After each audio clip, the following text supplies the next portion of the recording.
And now for your listening pleasure, here's Polizzi and Rose, covering the week of media, marketing, and digital content news. This Old Marketing. Take it away, boys.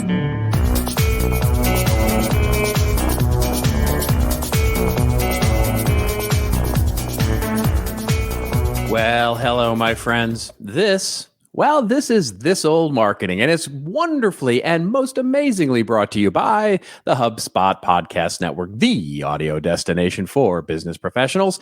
I'm Robert Rose, and welcome to episode number 399 of our wonderful little show for Friday, October 27th, 2023. And with me, as always, as he always is, my colleague and a guy who... well, he doesn't need Taylor Swift to basically attend his meetings to double his stats. Yes, Mr. Joe Polizzi. I think it would. I think I would be at least twice as productive. Really? If Taylor was standing right here, I don't know. I don't know, but I'm willing to try it. Yes. Well, for those of it, so what we're referring to, for all of you out there who may not have seen this news item, Travis Kelce, who is, of course, very famously now dating Taylor Swift, and occasionally, it seems, Taylor Swift attends Travis's games, the Kansas City Chiefs games, and when she does, his stats double. So, conspiracy, basically? Okay, so is she calling in plays? Is she the new offensive coordinator for the Kansas City Chiefs? Well, so first of all, I think the whole thing is adorable. A lot of people are all upset about adorable. it. I think it's great because it honestly feels like they have a really good thing going. I hope it works. So I'm rooting for them. I know a lot of people aren't. There's a lot of haters out there. There is a lot of haters out there. Yeah. But this is what I've noticed, and you correct me if I'm wrong. I believe that when Taylor Swift is in attendance at a Kansas City Chiefs football game, they call different plays. They call for more Kelce plays, and that's almost certainly the case, because whether it's correlation or causation, we don't know. But what's not in doubt is his stats double, his number of yards double, his number 99, of catches double. 99 yards a game versus like 50 yards a game. That's right. When she's not present. So here's what happens. Pre-game, Andy Reid's there. He's got his clipboard. That's right. Yeah. All right, staff, let's get together. Is she here? They say, yes, she is here. This is your Andy Reid impression. This is your Andy Reid impression. I don't have an Andy Reid impression, although I do like his commercials, State Farm commercials. Yeah, he's a pretty funny cat. So I think that he's okay. Taylor's is here. Let's get out the secondary clipboard with the heavy Kelce plays, and that's what they do. I think that's it. I think that's it. I actually think it goes one step further. I think Taylor's in the locker room for the pregame meeting and saying, I think you should run this one and this one and this one and that one. and they're all Travis. I love that. Is that your Taylor Swift impression? Yeah, that's my. Is that it? And this one, and this one, and this one, that one, and that one. Or you're going to have trouble if you don't. If you don't do that. Anyways, I'm all for it, and I think that it's fantastic and whatever. But yes, and what we almost talked about. Beyond the Travis and is the other news this week is, of course, that we now have a new Speaker of the House, which is troubling and I guess good in a, I don't know, sort of weird way. I saw the guy. I don't know anything about. I know it's a Republican from Louisiana. It's the shortest tenure or experience of any that's ever held the speaker position. But I saw Mike Johnson as the name, and I'm like, Mike Johnson, I'm all in on Mike Johnson. Great linebacker for the Cleveland Browns. Mike Johnson was amazing, all pro many, many years. And then I go and I look at a picture and I said, that's not Mike Johnson, the linebacker. No, from the Browns. It is not. I was actually quite disappointed. Yeah. I wanted Emmer to be the speaker who was in line to get the speakership, but then Trump on Truth Social slammed him or something like that, and then immediately lost favor and Emmer had to Of back course. up. I wanted Emmer's pro Bitcoin. So I'm like, whoever, that's like my number one vote right now. Whoever's pro Bitcoin. That I was talking to my youngest about that, and I was like, hey, how are you voting these days? I'm like, whoever the pro crypto person is, that's who I'm voting for. He's like, oh, that's great to know that all these big important issues are out there, Dad, and you're voting for the pro crypto guy. I said, that's is right. Important. Yeah, it is. Financial freedom is really important. It's really not. It's really not. It's just really not that important. Do you have any feelings either way about linebacker Johnson taking over the speakership?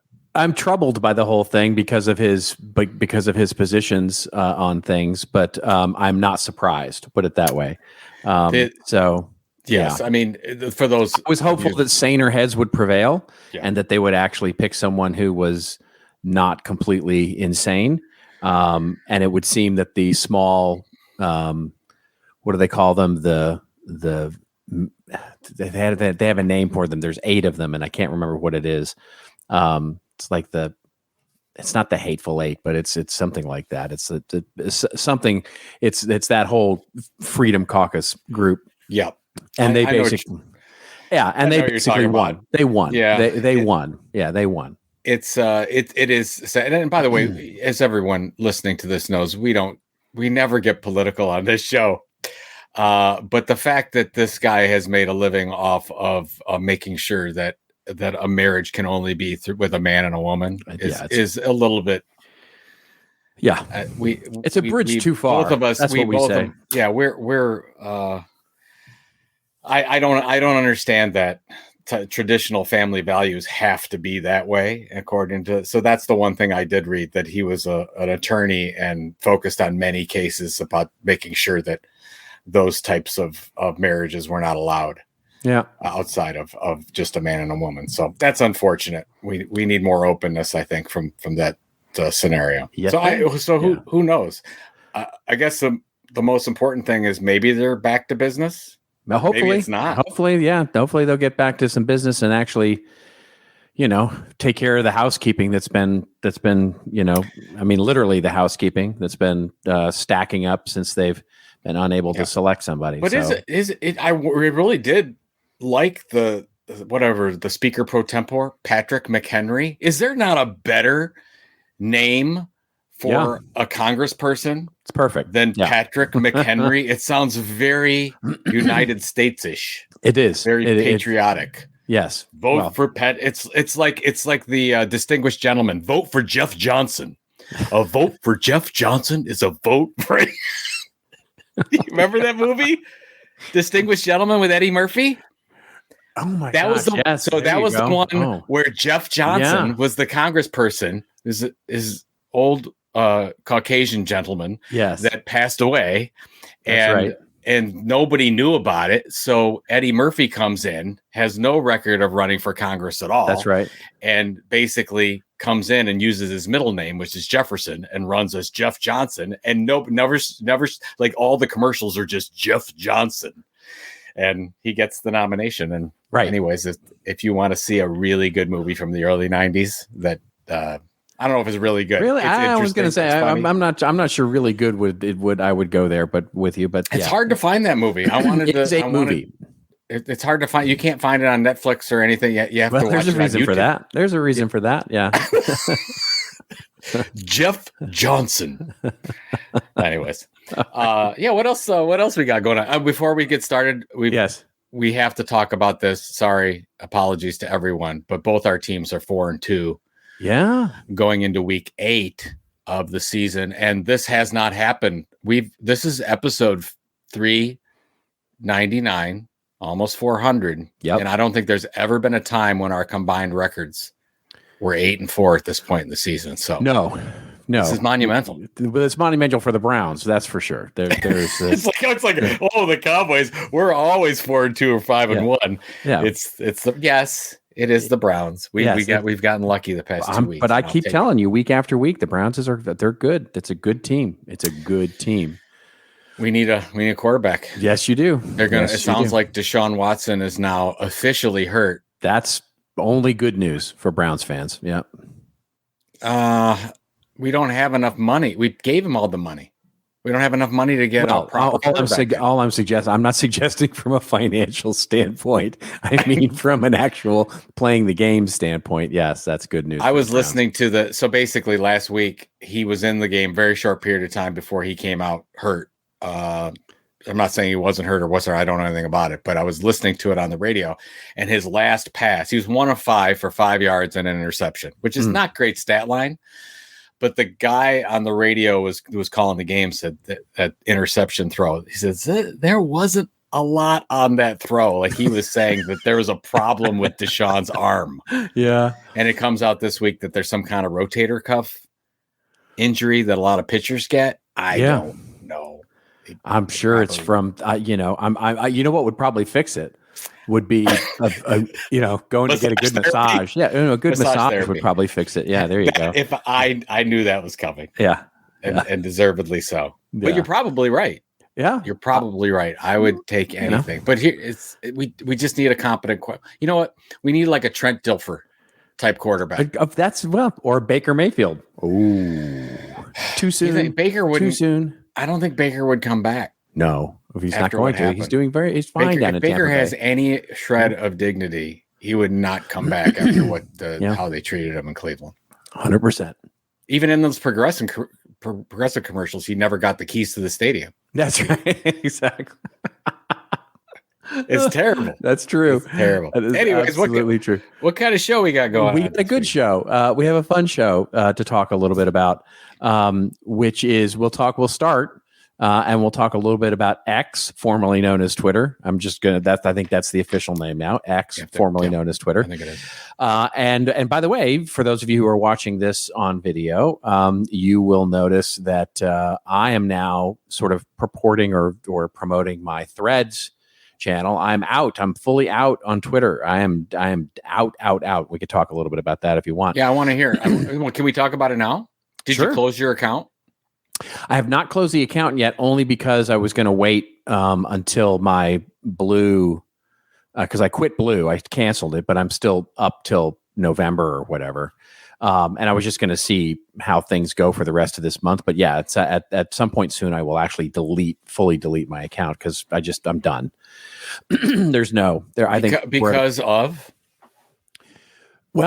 But probably the same reasons where I took my break earlier this year on Twitter, but basically the net of it is so the reason I liked Twitter were for two primary reasons. One, I enjoyed the content. I enjoyed the feed, right? So my followers, as well as those that I followed, the conversation, the content there was a great place for me to sort of keep up. Right. Show ideas, all kinds of things that would come through that feed. That's gone. My feed is now completely devolved. It's, and there's a lot of that is because a lot of people have left. A lot of the sort of, people that, I follow have just completely, gotten off of Twitter full stop. But some of that is also because of the algorithm and the way it works now. It's like it's all Elon, all politics, all, just ickiness all the time now. So my For You feed is just gone. It's just gone. The second reason, and probably the main marketing reason that I was on Twitter, was because it was a significant traffic driver to my content, my owned media. So it was basically built to pull in people to my blog or to my website or those kinds of things. And it used to be the number one, my Twitter feed used to be the number one traffic generator, organic traffic generator outside referrals, so social to the website. Yeah, exactly. One. Okay, interesting. I did a test over the last 6 weeks. I just stopped posting to Twitter full stop. I would reply to things, or I might say something, have a comment on something, but I stopped posting my original content. Looked at my traffic analytics, and traffic it actually went up. Weirdly, my traffic went up, but my Twitter traffic changed not a bit. So meaning that whatever traffic I'm now currently getting from Twitter has nothing to do with me sharing any content. It's all other people sharing my content. So basically that means there's no reason for me to be there anymore. And at that point it's like, yeah, I'm not going to waste my time. So I'm going all in on Threads. I'm gonna start playing there. And I will tell you, I had one post on Threads this week, and it got more engagement than I've gotten on Twitter all year. It has been improving.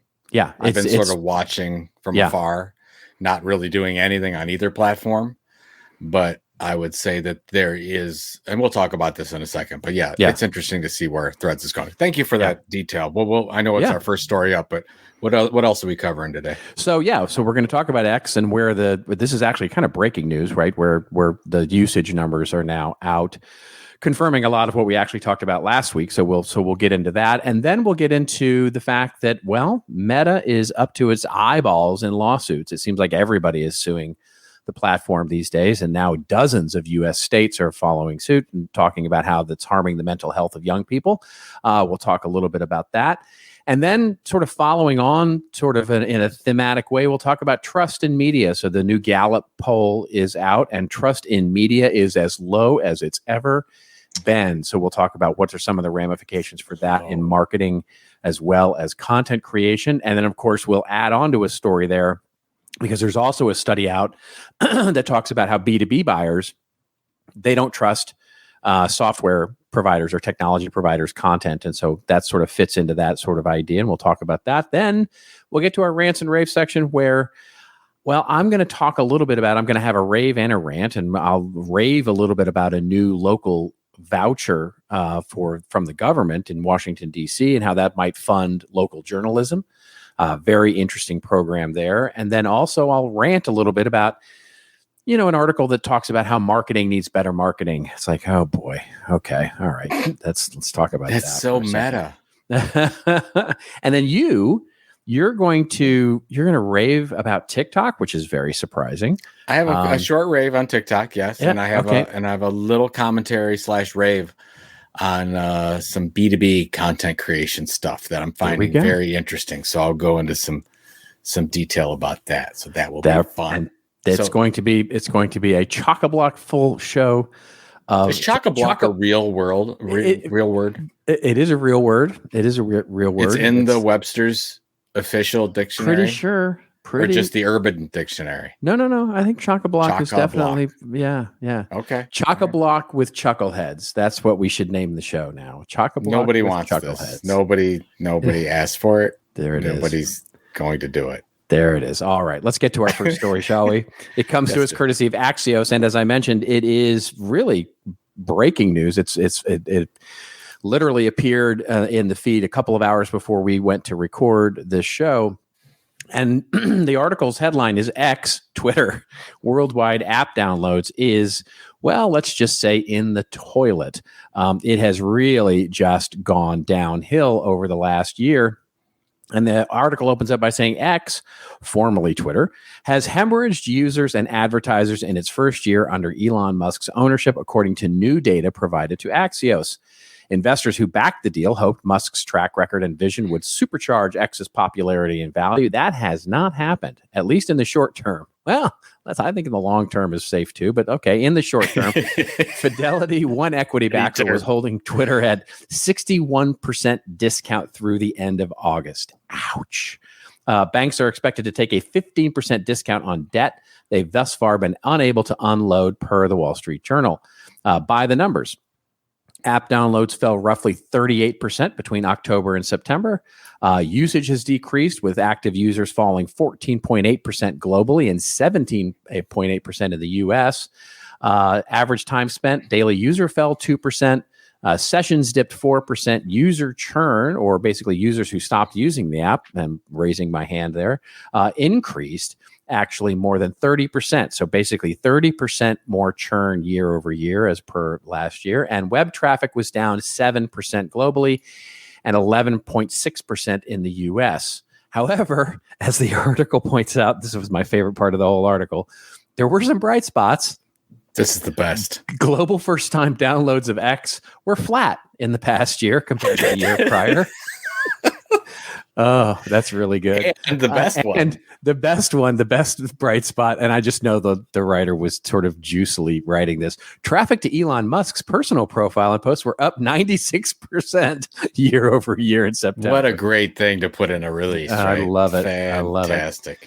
I love it. CEO Linda Yaccarino has claimed that the platform had 500 million users all over the world showing up multiple times per day. But where? What? Yeah. How? How does Yaccarino know this? She does not know this. Where is she getting this data from? She's probably being told this. So Elon, what can I say? Okay.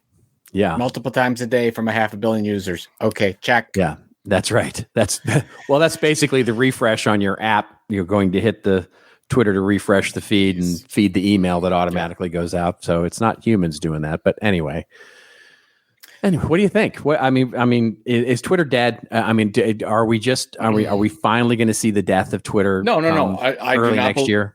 No, Twitter is not dying. It is changing, though. It's actually into what? Okay, so. Let me put it to you this. Let's say you have an email newsletter. Let's say your email newsletter goes out to 10,000 people. I can't wait to hear this. But you stop promoting it. Okay. And you stop promoting it and you're just going to the same people all the time. Well, you naturally have a number of people unsubscribe from that, but your audience never grows, never changes. It's just the same people. That's what's happening to Twitter right now. They're not adding new people. They're keeping, they had a bunch of people like yourselves, leave the platform. So you have a smaller base, and that base seems to be learning or talking about a lot of the same things. And it's hard not to look at many of the articles that talk about the new Fox News being Twitter. It's leaning more right. And a lot of that is because 96% traffic increase to Elon's profile. That's what Elon is, a little bit right wing. So they're getting that kind of news. Yeah, but that's just the algorithm. I think that's we've talked about this many times on the show, where one of the reasons that Twitter worked and Truth Social and the others didn't is because if you get everybody in a room together that agree on things, then ultimately there's nothing to talk about. And so part of the reason that Twitter worked was because of the friction created, right? So people shouting at each other and disagreeing and flaming each other.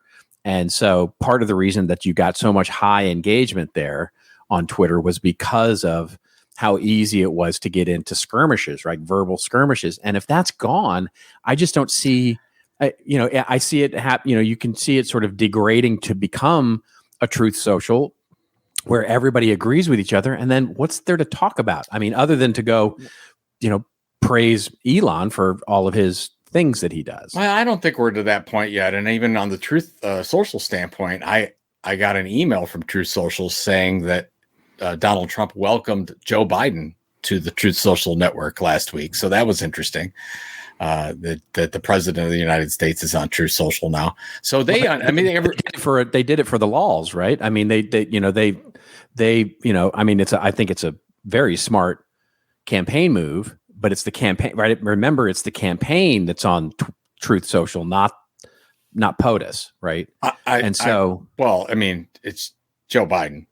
It's the Biden campaign, yeah. So it's not Joe Biden tweeting. It's not Joe Biden. It is the Biden. See, I read the headline. It said "Welcomes Joe Biden."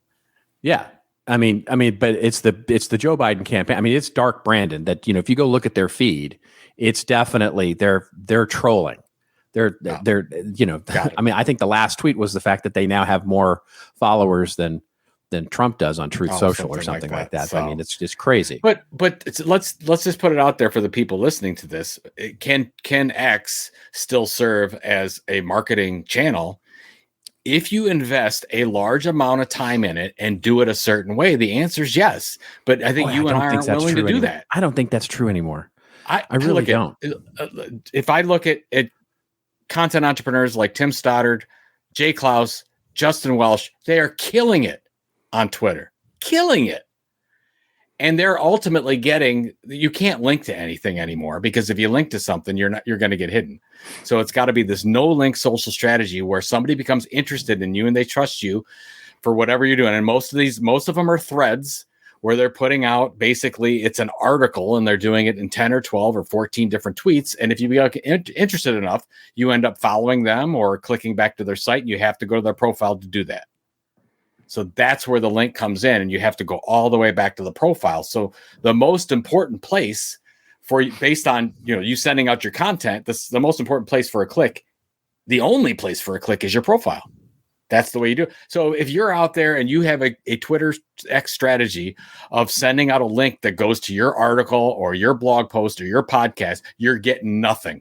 You're getting no algorithm help, and it's going to hurt your overall strategy. So you have to figure out something like Jay and Justin have done and make sure that you are basically putting in no link content that is truly, truly helpful, at least in the marketing case, at least in our area. Well, that's a fair point. I mean, while you were talking, I went out and looked at Jay's profile, right? So he's got fewer followers than I do, but he's getting way more 10x the engagement that I get, right? Mm-hmm. I mean, easily 10x the engagement that I get on any of my stuff. And then you're right. Most of his posts are basically threads on, and which is most of his content anyway. Here's what I did to be, he sort of runs his business very transparently, which is amazing of him and very smart. But basically he says, here's what I'm doing right now to be successful. And so he's basically, what I'm seeing now is his pinned tweet from January of this year is still getting traction, right? So basically his pinned tweet of what he's done is getting traction. The point is that if you want to invest a lot of time into X, fair enough, and you have a very strong strategy like these people we just talked about do, you can make it work. But we can't do it the way we were given a gift years ago by all the social networks. There's not any social networks out there that are going to reward you in any way if you link to something.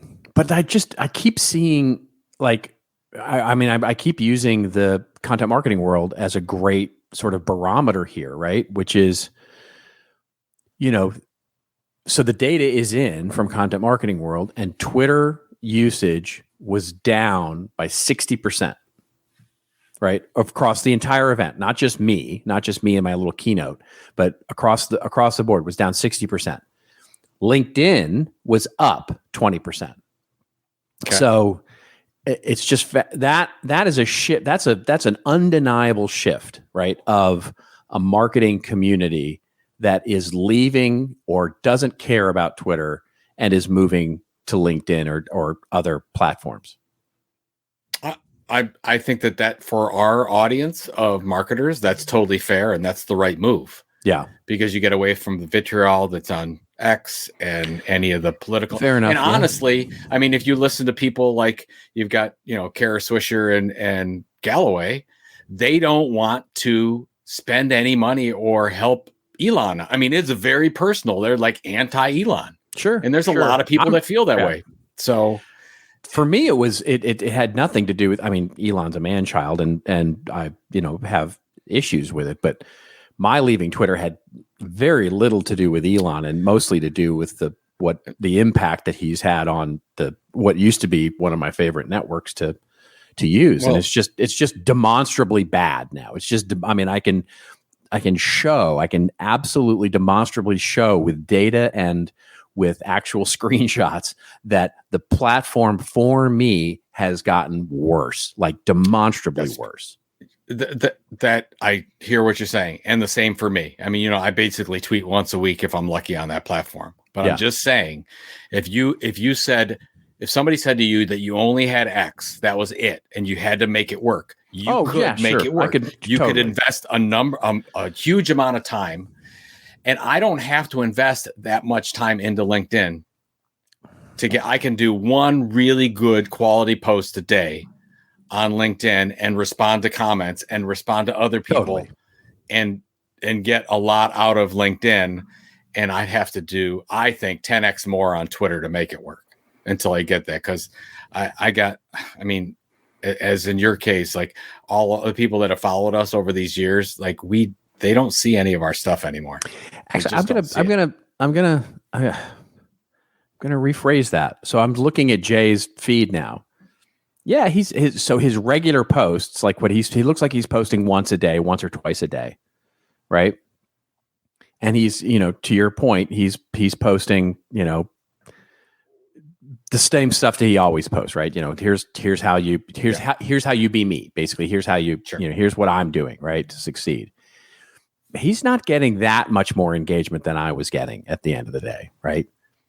So the pinned tweet is getting amazing. His pinned thread is getting amazing engagement. Well, but on a day-to-day basis, he's not getting that much more. I agree with that, but on an occasion he gets a viral post in there that just goes crazy. And right. So the same thing for Tim Stoddard. Same thing for Justin Welsh. Yeah, I'm just saying. But you have to do all the work in the meantime, and to have the regular posts do their regular thing to even have the opportunity for viral. Yeah, to happen. True. So, anyways, and then who knows what viral thing you're going to get by doing it too. The issue, so just to wrap this whole thing up with X, the issue is that they're not growing their audience, and it works for a very few people. You got a lot of lurkers still that are out there, which is fine, but they're never going to be able to drive the amount of advertising that they drove in the past. And this company is valued at least according to Fidelity, 40% of what it was. Yeah. I mean, at some point, it's going down. At some point, Elon has to make a decision, which is going to be. Does he? Yeah. At some point, he has to make a decision, because I have to think that at some point, the banks just want this off their books. They're just going to want this off their books. And so they have to declare BK or he has to buy all. He has to buy them out. I think that's probably what happens. Is he gets a discount, he buys them back, and they say, forget it. We made a ton off you on Tesla. We'll forgive you. That's right. This little Twitter thing, X thing, that's right. Whatever. So, well, speaking of not going BK, we should probably pay a couple of bills. And let's do that now. Here at This Old Marketing, we like our football and football metaphors. And something magical happens when the third quarter ends and the fourth quarter begins. The energy changes. The fourth quarter is where games are won, where champions are made, and in business, it's where sales teams become legends. That's why HubSpot built Sales Hub, to give sales reps the deal-making tools they need to win in Q4 and close the year strong. Sales Hub's prospecting workspace organizes your schedule, goals, and to-do list all in one place to save your team precious fourth quarter time. Smart Sequences help sales reps close deals faster than ever. And with an easy-to-use deal management tool, reps can find, track, and close deals all in one place. Plus, AI forecasting helps you accurately predict future success. That means less hoping for deals and more crushing targets. Put your sales teams on the fast track to winning Q4 with Sales Hub. You can learn more at hubspot.com/sales.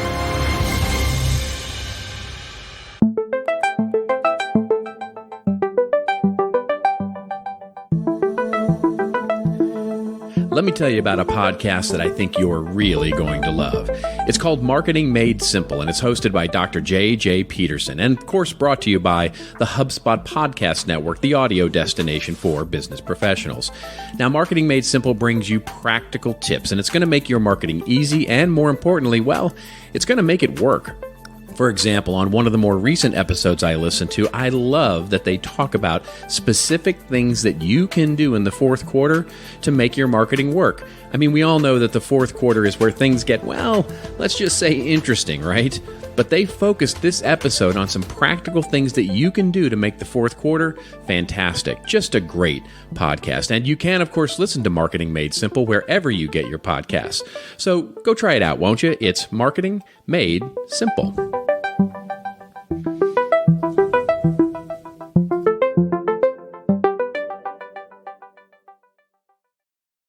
I like that little, like, I don't know, it feels like snow's falling or something like that. The music. Yeah, it's beautiful.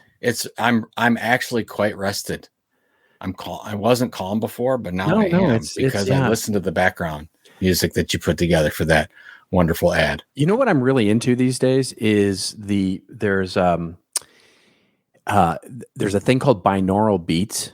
Have you seen this? Ever heard of this? No, I have not heard of it, but so when I'm turning on music and I want to work, right? So it's very hard for me to work with music on, because I get into music, right? I want to sing, or I want to, get into the music, and that distracts me.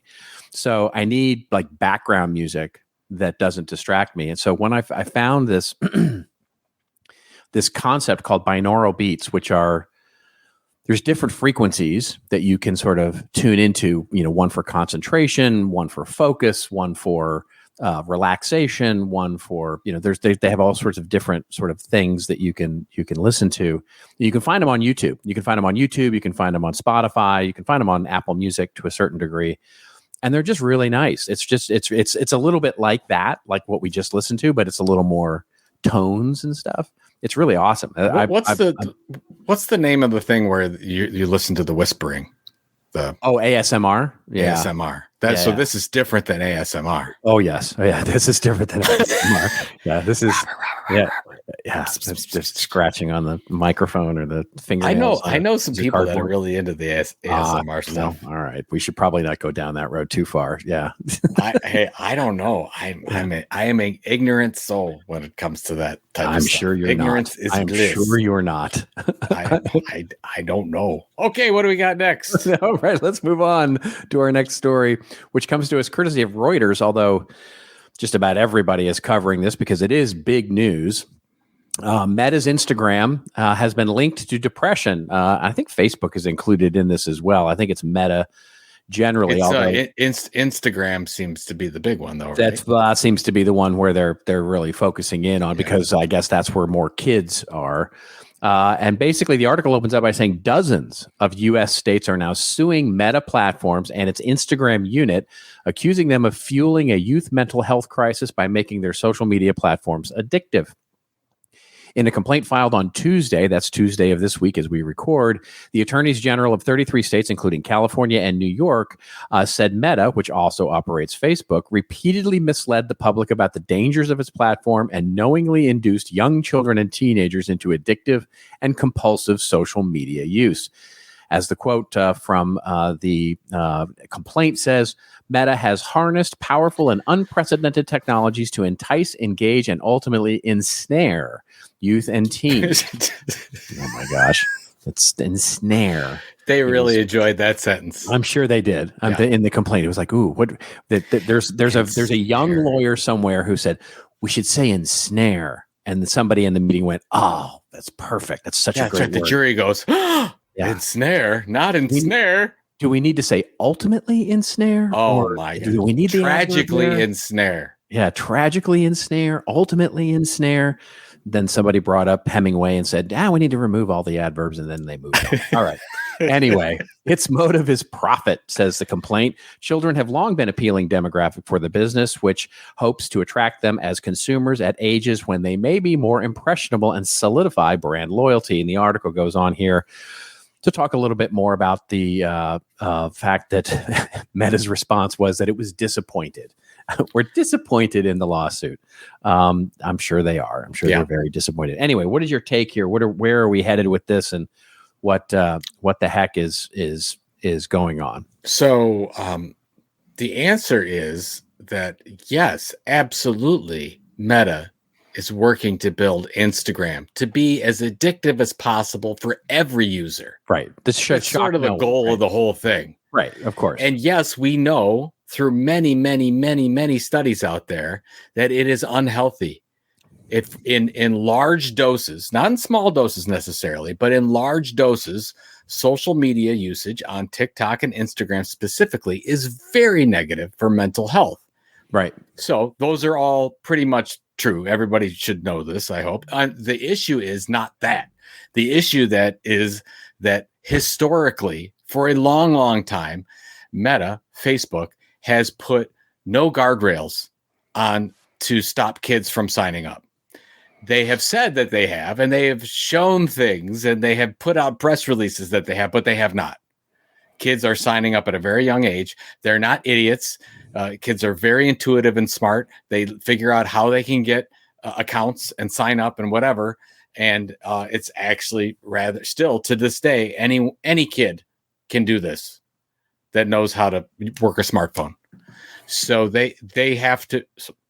The whole thing for this is to hopefully force Meta into this is the sad thing. If you look at what TikTok has done specifically in China with their social media apps, they have a strict 1 hour max per day rule for any kid on social media. Sure. And they lock them down. Yeah. Now we would probably think that is un-American to do that. Of course. There's no way. But I'm just saying that is a solution.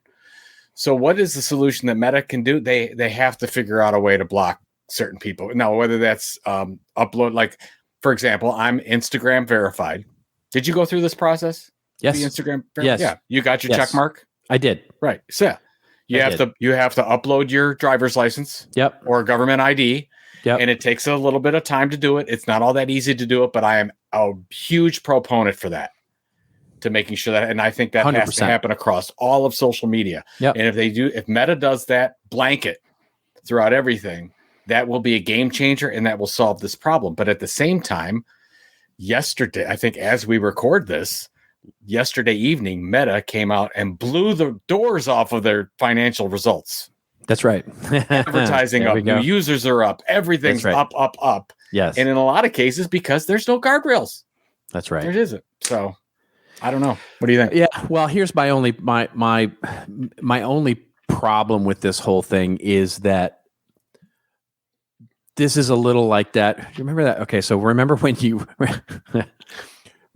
we were kids and when you were kids. Well, hold on. You're going to go with me on this. Hold on. You're going to go with me here. Do you remember the Twisted Sister video where the guy from Animal House, I can't remember his name, but the guy from Animal House. What are you going to do with your life? Yeah. Exactly. And Twisted Sister's response to that was, I want to rock, Rock. Yeah. Great video. Anyway, this is to me the state's abdicating responsibility for what they should have done or should be doing, which is figuring out what the guardrails should be. In other words, instead of saying and legislating this or attempting to legislate, they're saying basically they're going out to Meta and they're saying, you're harming children, and what are you going to do about it? Right. And we don't know how to fix it, but you do. And Meta's incentive to do that is small because, as you said, they're blowing the door off their financial results. And so they look at it and say, well, we're doing stuff. And I have to say probably earnestly, right?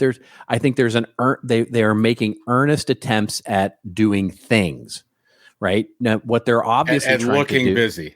Yes. And looking busy. Seeming like they're working on it. And we can critique that and we can say it's wrong and what they're doing is ineffective, but they're trying things because the assumption is that they know something that we don't. In other words, they know, and short of stopping and preventing those kids, basically underage kids, from actually accessing the platform, in other words, doing what you just suggested, right, mm-hmm. which is limiting children to only an hour a day, which would probably mean limiting everybody to an hour a day, or in some ways creating some sort of registration system where you can't register unless you have a driver's license or you can prove the fact that you're over a certain age. Whatever those things are, all of them mean putting handcuffs behind them, right? So they're not going to do that. Those are the things that they're not going to do because it would obviously impede their business. They're just not going to do that willingly, right? So we know that, they know that, but instead of us saying, hey, listen, we're going to fix it, we're going to fix it for you, and basically put this legislation unless you start to do some of these things yourself, then I would think this has got more teeth. But basically this lawsuit, I mean, which kudos to getting any 30 states to actually agree on actually doing something in concert with each other. But I don't see this as being terribly effective until there's actually a threat there to Meta that is actually real, right? And until they say we're going to, either the federal government or state governments are going to start to limit this and be willing to do that, because like you said, it's going to be seen as un-American for so many reasons. We can't even get TikTok banned, much less limitations on Facebook or Instagram. So they won't. No, it's a great point. Here's what happens. Feels so much like theater to me. I guess that's my point. It is. It absolutely is. Here's what happens. The 33 states that are involved in this case, they settle out of court for billions of dollars. By the way, just so you know, Meta is doing about $130+ billion a year in revenue right now.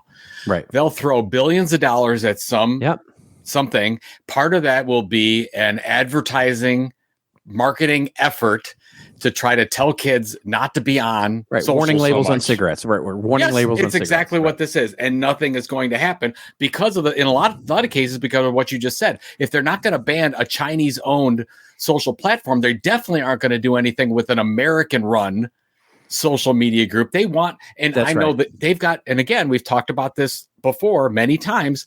The social media, the Meta, Amazon, Apple, Microsoft have more lobbyists in the U.S. government than any other group. I think even more than cigarettes. It's social media is the number one because they are, and they're going to say every time, hey, you do something to us, restrict us, China gets a leg up. And they're throwing that out there at every chance they get. So this is a big bag of nothing.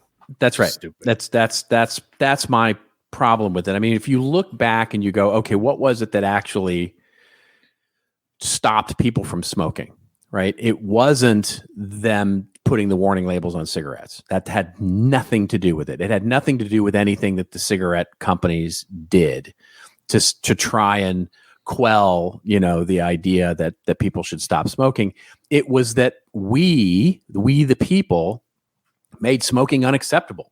We started making policies and businesses to say you can't smoke inside. When it went in and said you couldn't smoke inside a building, it was huge. That was the start of it. Yeah, you can't smoke on airplanes anymore. You can't smoke inside. You can't smoke. You can't smoke. And basically, you made it sort of that people were a bit of a pariah for smoking, and that was what really reduced it became socially less acceptable to smoke cigarettes, and so that's what basically helped here. That's the kind of change that's going to be needed here, where we all have to recognize that it's socially unacceptable to have this go on, which means that the government has to take more of a stake in this and actually have something to threaten other than just saying, we're going to use this as a way to collect revenue, right? We're going to penalize you by, taxing you, basically creating a higher level tax and basically, billing you billions of dollars so that you can fund all these things. It's like, that's just theater to me. Yeah. So basically the story will amount to nothing. It'll amount to a settlement. Ultimately, I think there's settlements coming, right? There's going to be settlements coming, right? That will be the news. And I'm sure we'll report on that. I'm sure we'll report on the fact that, they've settled with they've settled with New York, they settled with California, they settled with 33 of the state's attorneys generals, and Facebook will pay a hefty fine, and they're going to put together programs, and there will be a new funded they'll use the money that is being generated by Facebook to create a new independent council. I'm sure the word, czar will be, a social media czar will be elected. It's just annoying. It's I don't want to be the big curmudgeon here, but I tend to be. But Pam and I were at the airport the other day waiting, and we're just standing, talking, waiting to get on the plane. And there's probably 150 people that we can see at our gate at the airport at Cleveland Hopkins. And maybe 3 people were not on their phones. Right. I mean, every one of them. And we're like, oh my God, like this is, and then we even mentioned, it's like, what, in 1950, was everybody smoking? And was that the thing that everybody was doing? Well, now today it's everyone is looking at their screens, and specifically probably on Instagram or TikTok. Yeah. Yeah. Or the older generation, maybe that was Facebook. So TikTok or something. Yeah, consuming media, basically. Consuming media, looking down, not talking to anyone. Well, speaking of which, we'll cover our last story here very quickly, which is that trust in that media has reached a 2016 low, which 2016 was the lowest of lows of lows of lows. But it has now matched that. This coming courtesy of Gallup itself, basically opening up by saying that 32% of Americans who say they trust the mass media a great deal or a fair amount to report the news in full and fair and accurate ways has tied Gallup's lowest historical reading previously recorded in 2016. Although trust in media currently matches the historical low, it was statistically similar in 2021, 36%, in 2022, 34%. Another 29% of U.S. adults have not very much trust, while a record high 39% register none at all. This nearly 4 in 10 Americans who completely lack confidence in the media is the highest on record by 1 percentage point. It is 12 points higher than the 2016 reading, which came amid sharp criticisms of the media from then presidential candidate Donald Trump, making the current assessment of the media the grimmest in Gallup's history. In 2016, U.S. adults were most likely to say that they had not very much trust at all. And then there's a graph here that basically shows where none at all has now crossed over all the rest of them, and is now higher, is basically crossed over some trust or a lot of trust. And so fascinating. What do you make of this? I mean, this is why we can't put it back in the box here. I mean, I'm just looking. This is a great little chart, by the way. We'll put this in the show notes. Yeah. I'm just clicking at, so this is 1976. Only 4% had no faith in the media at the time. That's right. Up to 40% now. Yeah. At that same time, 72% had a great deal of confidence in media. And that's down to 32%. So basically, everyone's getting their own feeds. Yep. Depending on which side you're getting, it doesn't really matter, because one saying all the other stuff is fake, and the other side saying all the other stuff is fake. But look, here's where we are. Yeah, but it's interesting to me, like if you literally draw the line, it's when access to the siloed media came around, right? So 1978 is when it really seemed to, it doesn't seem to have, maybe you can argue that it's accelerated a little bit, if you were to draw the sort of median line, between 1973 and 2023, which is what, 50 years. And so, but it looks like basically it's been a steady increase. Steady decrease in trust since the advent of cable TV, right? So what we saw was siloed media basically is the cause of the lack of trust. So in other words, when we only had 3 networks, there was basically a lot of trust, and the addition of the famous Bruce Springsteen 500 channels and nothing on basically was the instigator, and it's only been accelerating a little bit since the internet, right? And now you have thousands. Yeah. And thousands, but millions. I mean, infinite, right? I mean, infinite amount of media, but the channels still are owned by a lot of the same people. Yeah. Well, that's it, right? I mean, that's the aggregation of all of those things. You sort of saw a mass dispersion, and then you sort of had an aggregation, sort of coming back together, where, we've talked about many times in this show, where media companies have to be, tiny or huge in order to attract an audience. And if you're huge, you're obviously trying to create a broader swath of an audience. And so thus what you do is you silo that, you silo it even from yourself, right? You think of a Warner Discovery, right? Where there's definitely silos of audiences based in different channels. Yeah.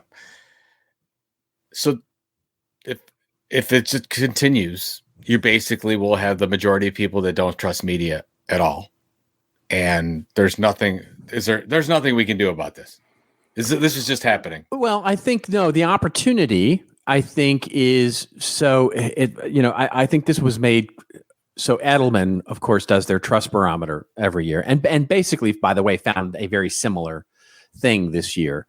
Well, I think that one was about business media in general. The media was not as trustworthy, the lowest amount, but they trusted businesses, right? More. Well, this is the thing. It's like people don't trust media; they trust people. right? So they trust their collectives, right?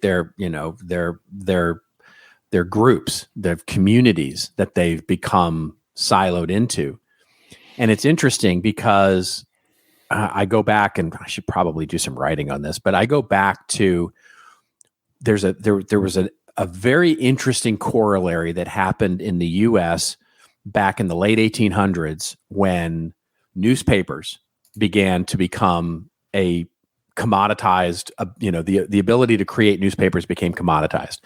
And so you saw the growth of what were then called penny papers, which were basically free newspapers built around tribal communities, right? So whether politics or religion or local newspapers or local community groups or even businesses, we used to talk about old business newspapers, back when we were doing examples of this old marketing, and all of those things created this.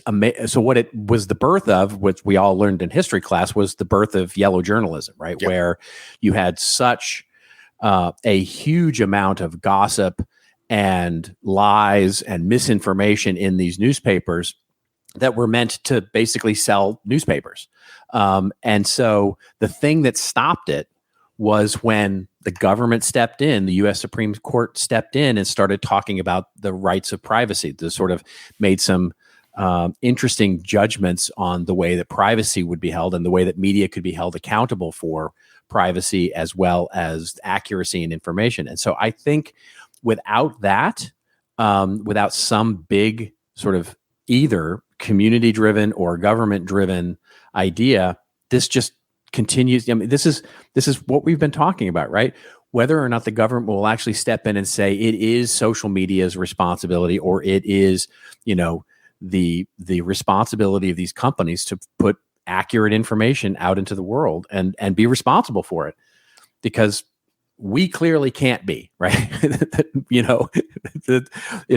So many people have said Twitter is the town square. It's not. It's the town. Twitter is the town. It's not the town square. It's basically everybody has a voice there and is throwing it out willy-nilly. So it's anyway. I get off on a rant, but that's the. I think it's a challenge, but I think it's an opportunity for businesses. I think it's an opportunity for marketing. And I have in my rave, I'm going to talk a little bit about this, so it has something to do with the opportunities there. Well, let's talk about that. Let's get to rants and raves. Let's get to our rants and raves here. So this is where we go off on a little bit of a rant or a little bit of a rave that makes us feel like, Travis Kelce when Taylor's in attendance, or Travis Kelce when Taylor isn't in attendance. That's what we call it. Do you think that he looks up there and doesn't see her and then goes like, wah, wah? Well, he knows. He knows when she's going to come or when not going to come. I have to imagine. It's not like they go. Because if he's in more plays, my girlfriend shows up today. She's there. Yeah. If he's going to get targeted 13 times, Taylor's in attendance. If he gets targeted 5 times, she's not coming. That's right. Well, then you look at so does the opposing coach look up to go, ooh, is Taylor here today? Because that's my weather barometer. Yes. Or whether I need to double Kelce. Absolutely. Yeah. Because the opposing coach probably served under Jim Harbaugh. There it is. So there you go. It's such a random. Because the whole scandal the whole Michigan scandal. Oh, I gotcha. Okay. Anyways, I'm not going to talk about. Wow. There you Michigan go. Why don't you go first and then I'll go second? Okay. You go. So do what you're going to do. Here. So this is kind of leads into what we were just talking about. This is a great newsletter from our friend Robert Katai, B2B Creator. I'll put this in the show notes, but it's entitled "The Next Big Thing in Marketing: From Content Creation to Cultivating Creators." And the thing that Robert's been talking about a lot is instead of your content brand or your brand itself trying to build a relationship with your audience through whatever content initiative you focus on a creator within your organization. So he's calling this the B2B creator. And in this case, there's a couple really good case studies in this whole thing. But the whole idea behind this is instead of, let me give you an example with like Red Bull. So you have Red Bull, let's say Red Bull's doing a newsletter. So you could have been initially 20, 30 years ago, it could have come from Red Bull. And then it moved to like the content brand. It moves from Red Bull to Red Bulletin is the content brand. But now today, the opportunity, because of the things we're talking about with trust and the opportunity to identify with an individual, which makes it even more trustworthy, you have the core creator within that Red Bull organization being the face. You connect with that person, that creator individually, and you're getting a lot more. And so this article from Robert goes into a couple of companies that basically on Twitter, they took off the logos of their companies and put on the CEOs or put on the key creators picture next to that company on Twitter or on Threads or whatever it is to say, hey, here's the person leading this charge. And I talked about this. I talked about this at Marketing Pros B2B quite a bit, where I said, it's a tough move, but you have to have faith. Instead of your email newsletters coming from whoever, your company, your content brand, have them come from an individual. Right. Yeah, don't have them come from admin or that's right, corporate or whatever. It should be directly from that individual. It should be from Robert Rose or Joe Polizzi. And if that person wants the content, that it should be like that's where we have to be today with our content marketing if we want to be successful. So I just like this whole approach, and I think that we talked about trust a second ago. That's the opportunity. The opportunity is we trust individuals. So it's going to be so much easier for you as a content brand to lift up your creator. So that's where I think instead of just creating another content marketing program, hey, we can go ahead and say, oh, this creator here, this podcast here, this video series here, led by this person that is already trusted. There are some risks there. It's not easy for a lot of companies to do that, but the ones that can. Well, yeah. So anyways, that's the first one. And the second one was, I'll just put this up here. TikTok is they're doing live music events now, and I think that this is a really smart move that they're getting into the event business. Yeah. So anyway, I think there's such an opportunity with events and print right now. I cannot tell you. So I love the fact that TikTok they're going around doing the music experience from TikTok. So this is what we're showing right now is from TikTok's site, announcing TikTok in the mix. You know, I am not a TikTok fan at all, but it's a really smart move to start going around the country and doing these events. Well, this is my prediction for next year, which is where all the social media platforms that survive are going to become much more media-like and much less social, right? I mean, it's going to become much more content consumption than it is content creation. So what that means is that there is an opportunity just to tie your two stories together, an opportunity for creators to become the media through social media by which gets consumed, right? But success will no longer be measured by engagement or number of comments, et cetera. It'll be by number of people who consume your content and then do something, right? That basically take an action out of that, right? So if you look at, and we talked about this in Killing Marketing. If you talk about building trust with somebody, that in-person component is critical. Huge. So what is that event experience that you have with your customers? Apple, of course, does this really, really, really well, which is why Apple is Apple. So we need to figure that out as we move forward. And Microsoft obviously is trying to figure this out as well. So I think a lot of companies have been, they've forgotten a little bit of that in-person and print and other types of experiences, and they've opted for 100% digital. And I think that's a mistake. Yep. 100%. All right. 100%. What do you got? Okay. So two quick things here. One is a quick rave, and we'll just link to it in the show notes because I think it's just an interesting little data point for us to take going forward. Basically, Washington, D.C. the council has put a plan in place, the first of its kind ever, that would issue government-funded vouchers to city residents to donate to local journalism outlets of their choice. Fascinating program here. Basically, the bill, if it gets passed, and it hasn't passed yet, would mark the first time that a local news voucher program would be implemented by a local government here in the U.S. Huge step forward. I think this is really a fascinating thing and an interesting idea to fund local journalism. I'm, as ever, hopeful that one of the things that could come out of this would not be that the government has to fund it. I would see this could just as easily be set up through a nonprofit funded by business. And so I just think there's a really interesting idea here, which is basically subsidize local journalism, because it's just not a great business model right now. But it's such an important piece of the fabric of our country and the fabric of what it is we do. So I just love it and wanted to throw it out there. Well, I love that idea. And then, so this is great. But the other thing on top of this is, and we've talked about this many times, if you get the core HQ companies in your local city to band together and build a consortium to fund this, I think it's a no-brainer.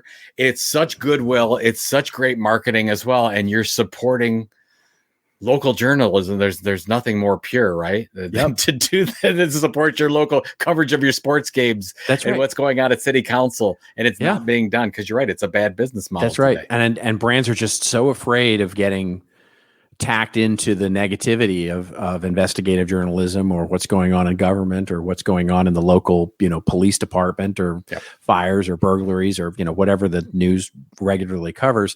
That's been a piece of friction, and I just think it's I think it's a false fear. I don't think they need to be afraid of it. And you got one more quick one. One very quickly. Basically, we'll also link to this. It's just, and I don't mean to throw this article under the bus, and I certainly don't mean to throw this. I don't. I really don't. I really don't. This is a sample of what I'm seeing a lot of recently, which is the headlines in terms of marketing needs better marketing. It's like, okay, I thank you.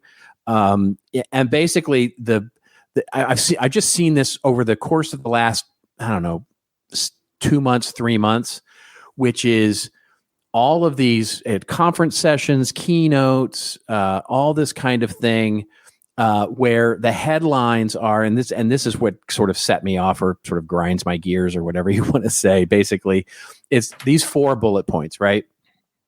The need for CMOs to better explain and demonstrate marketing's commercial value to internal audiences.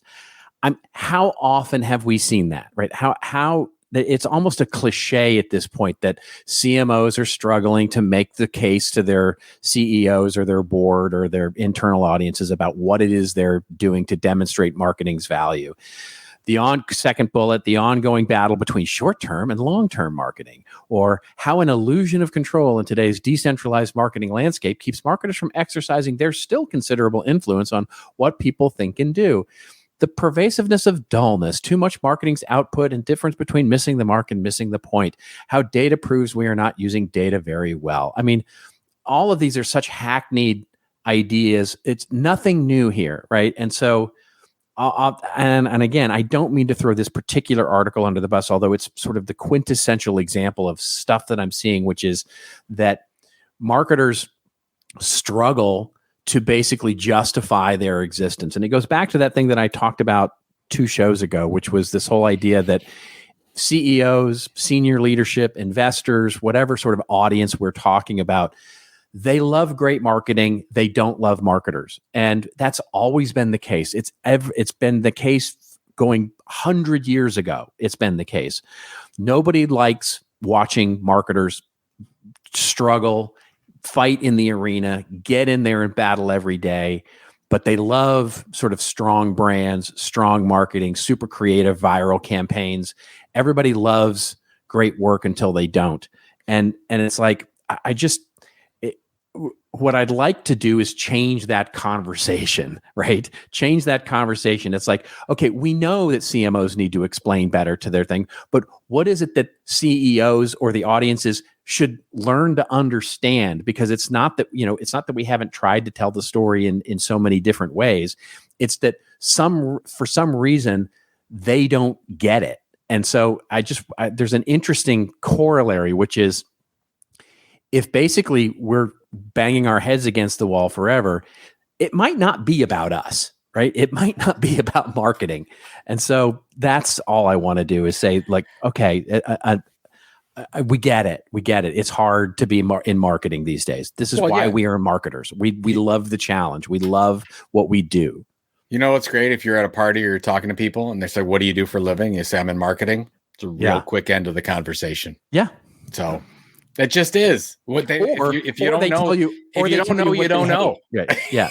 Right. If you know, If you don't know, you don't. Well, you know what happens is that what I find is that everybody tells me, when it's like, oh, I'm in marketing and I help, marketers and help them tell their story better, or whatever it is I say at a party, and they all go, you know what I hate about marketing? You know what really bugs me about marketers? It's like, so it's always sort of that kind of response, like, okay, tell me what tell me your problem, right? Yeah, it's like I'm a biochemical engineer. You know what I hate about biochemical engineering? That's exactly it. That's exactly what I'm talking about, right? The only other profession that I think can identify with this is lawyers, right? Lawyers and accountants, I think. Yeah. Because accountants to a certain degree, but even that is considered sort of a specialty skill. Well, but it's the same thing that your example fits. It's like, I don't like attorneys and lawyers, but I love really good lawyering. Exactly. That's exactly right. I love when I don't like accountants, but I love when my numbers work. That's right. So that's right. Crazy. So that's right. Anyways. All right. What are you doing this week? What's going on? We are getting ready for our big night at the races for Orange Effect Foundation. It's coming up Friday, November 3rd. Thank you, sir, Robert, for your donation.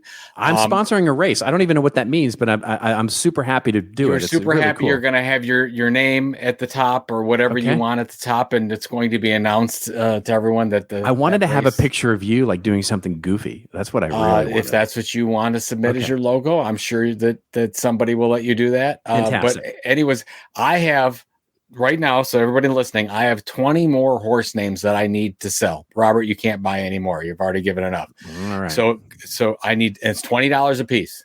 Go to OEFraces.com. That's OEFraces.com. And you'll see that it's $20 a piece for a horse name. You get to submit the horse name of your choosing. If it's my horse name, my horse name is called Travis Swift. That's my horse name. That's pretty Travis Swift coming around the bend. Here goes Travis. He's going. Okay. Anyways, so if you have an opportunity, it goes to a great cause. All the money goes to kids who need speech therapy but cannot support it. That's been our effort for Orange Effect Foundation for the last 15 years. Oh my gosh. 15 years we've been doing this thing. So thank you to those of supporting. I can't promise that I'm not going to go buy a horse. I can't promise that. I can't promise you that I'm not going to, because I have so many names that are good. Monkey Butt would be a good one. But there's some really interesting names. It's going to be very difficult for the announcer, I think, to get through some of these. Okay. As they call out basically, for those of you that don't know, if you've been a night at the races, you see an old simulcast. We don't know where it's been, but that's the race for that one. We have 10 races. Yeah. So we watch that go. And then fantastic. The 10 horses' names are the names that people have purchased. Yeah. So the guy calls it. So anyways, it's, and you bet on them. And if you win, you win. Yeah. So, what do you got going on? Work mainly. I mean, I actually have some client travel coming up here in the next couple of weeks. We're going to do a couple of special episodes for that. And yeah, just working on client stuff and enjoying the much cooler weather here in LA and watching a little football. That's it. And we've got the big life as usual. We've got the big 400th episode coming 400 next week. I think we're going to celebrate by doing an hour-long podcast. Well, we have a little surprise. I think we have a surprise. If you get on it, we have a little surprise. Oh, I'll get on it. I'll do it. I'll do it. Yeah. Okay. I have time this week. I'll make time. It's you go. Important. I will make time. Fantastic. All right. Well, thanks for hanging in there, everybody. We, of course, went over like we always do. But until next week, until we see you again, and it will be our 400th episode, by the way. So until we see you then, remember, it's your story to tell. Tell it well. We'll see you next week on This Old Marketing.